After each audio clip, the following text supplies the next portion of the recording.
Welcome to What You Missed Today from Voice of Emirates, an AI-powered daily news bulletin where we bring you a concise roundup of the top stories we have covered since this morning. From local, Arab and international news to economy, entertainment, sports and lifestyle. I'm the virtual presenter for Voice of Emirates. Now, let's begin with the highlights of what you may have missed today.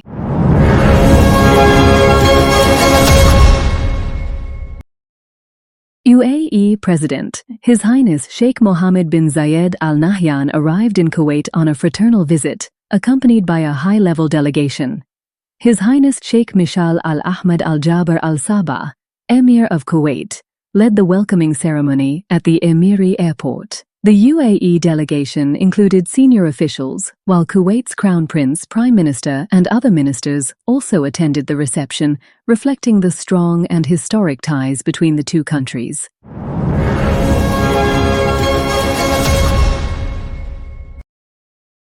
The United Arab Emirates has strongly condemned the Iranian missile attack targeting the Hashemite Kingdom of Jordan, describing it as a flagrant violation of Jordan's sovereignty and a dangerous escalation that threatens regional security.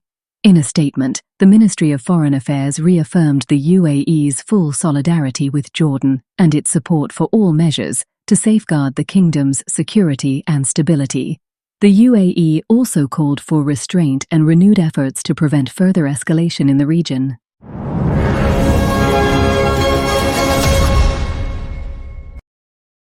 And from the international news, Jordan has welcomed the United States' decision to remove Syria from its list of state sponsors of terrorism, describing it as an important step towards supporting Syria's stability and rebuilding efforts. Jordan's foreign ministry said the move could help revive the Syrian economy, strengthen regional security, and create conditions for the voluntary return of refugees. Amman also reaffirmed its support for Syria's sovereignty, unity, and a comprehensive political transition.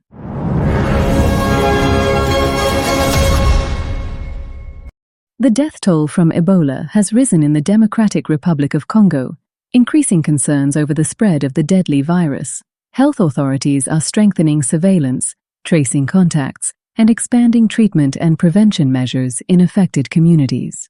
Officials are urging residents to report symptoms quickly and follow public health guidance, as medical teams work to contain the outbreak and prevent further loss of life.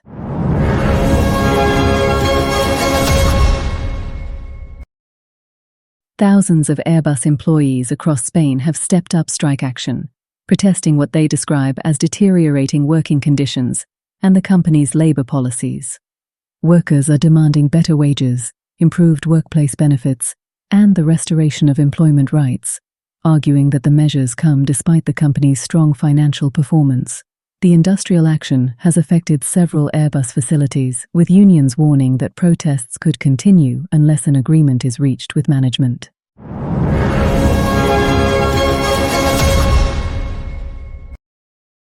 And from the political news, NATO's Ankara summit has signaled a new era for the alliance, with European members expected to assume greater responsibility for their own security. Leaders focused on increasing defense investment, strengthening military production, and maintaining support for Ukraine. Despite political tensions and uncertainty over Washington's future role in Europe, member states reaffirmed their commitment to collective defense. The summit highlighted NATO's effort to remain united while adapting to a rapidly changing global security landscape.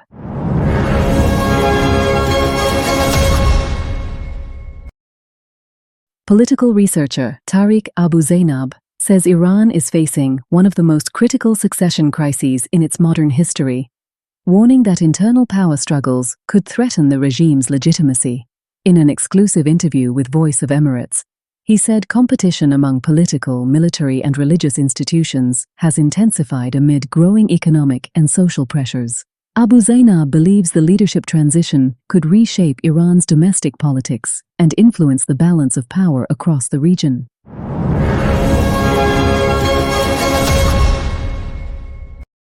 Palestinian President Mahmoud Abbas has issued a decree calling for legislative elections to be held on November 28, 2026, marking the first parliamentary vote in nearly 20 years. The move aims to revive the Palestinian democratic process after years of political division and postponed elections. Officials say the decree is part of broader political reforms, with presidential elections expected to follow in 2027.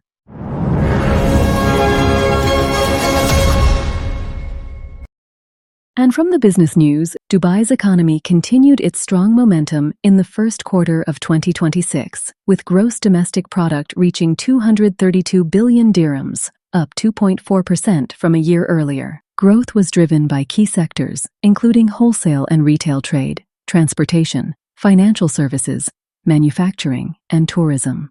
The latest figures reflect the Emirates' resilient, diversified economy and support the goals of the Dubai Economic Agenda D33 to double the size of the economy over the next decade.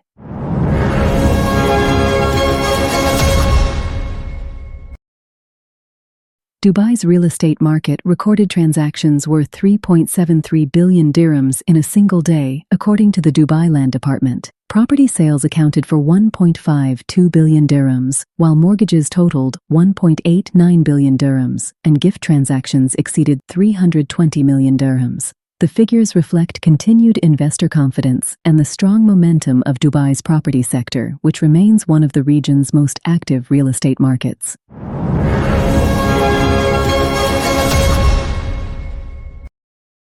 Egypt's annual inflation rate slowed to 12.2% in June 2026, down from 13% in May, according to official data. Consumer prices also fell by 0.9% compared with the previous month, mainly due to lower food prices. Vegetable prices dropped by more than 12%, while meat, poultry, and dairy products also became cheaper. The latest figures suggest easing price pressures and improving stability in Egypt's consumer market.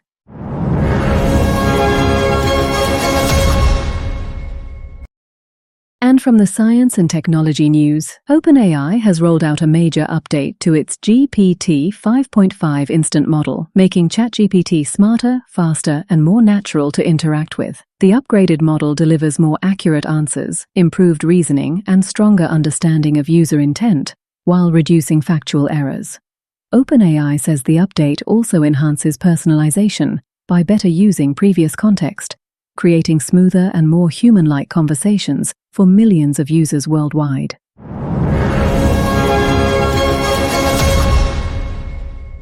Global investment in artificial intelligence is expected to reach a record $750 billion in 2026, according to the Swiss Re Institute. The report says rapid AI adoption is driving massive spending on data centers, power infrastructure, and advanced computing. While AI is expected to boost productivity and economic growth, Swiss Re warns it is also creating new risks, including cyber threats, infrastructure vulnerabilities, and rising insurance challenges.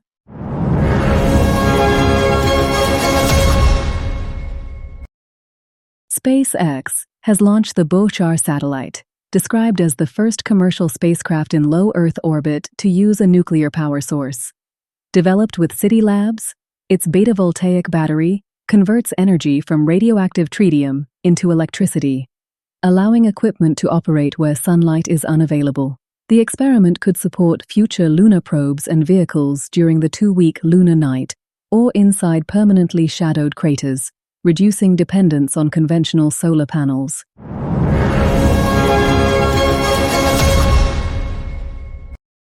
And what you might missed from the art and entertainment news. Christopher Nolan's upcoming film The Odyssey has renewed interest in one of history's greatest mysteries. Was the ancient Greek poet Homer really blind? While tradition has long described the author of the Iliad and the Odyssey as blind, historians say there is no definitive evidence to prove it. Many scholars believe the story symbolizes wisdom and poetic insight rather than physical blindness, keeping Homer's true identity one of literature's greatest unsolved mysteries.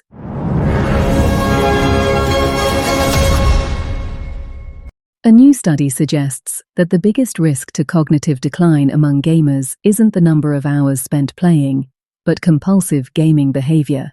Researchers found that symptoms of gaming addiction, such as loss of control and continuing to play despite negative consequences, were linked to poorer memory, attention, and decision-making. In contrast, gaming time alone showed little evidence of harming cognitive performance, highlighting the importance of healthy gaming habits over simply limiting screen time.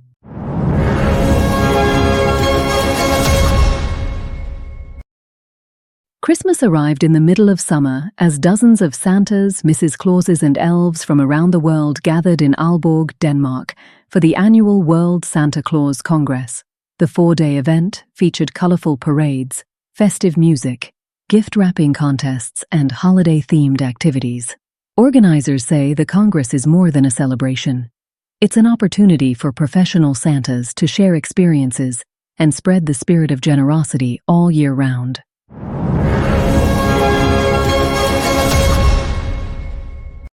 We conclude our roundup with the top sports news stories you might have missed. France are through to the semi-finals of the 2026 FIFA World Cup after a convincing 2-0 victory over Morocco in Boston.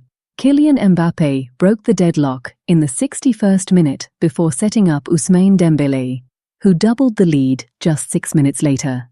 Morocco battled bravely, but failed to break down the French defense. The win sends France into a third consecutive World Cup semi-final, where Les Bleus will face the winner of Spain against Belgium.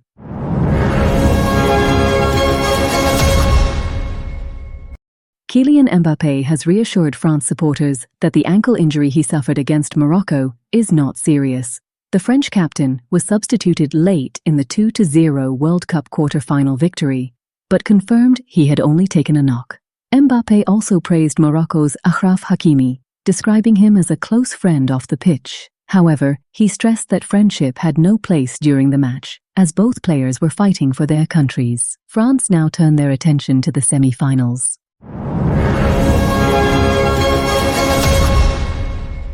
That was your roundup of what you may have missed today from Voice of Emirates.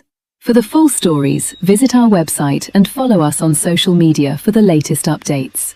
Thank you for watching. See you next time.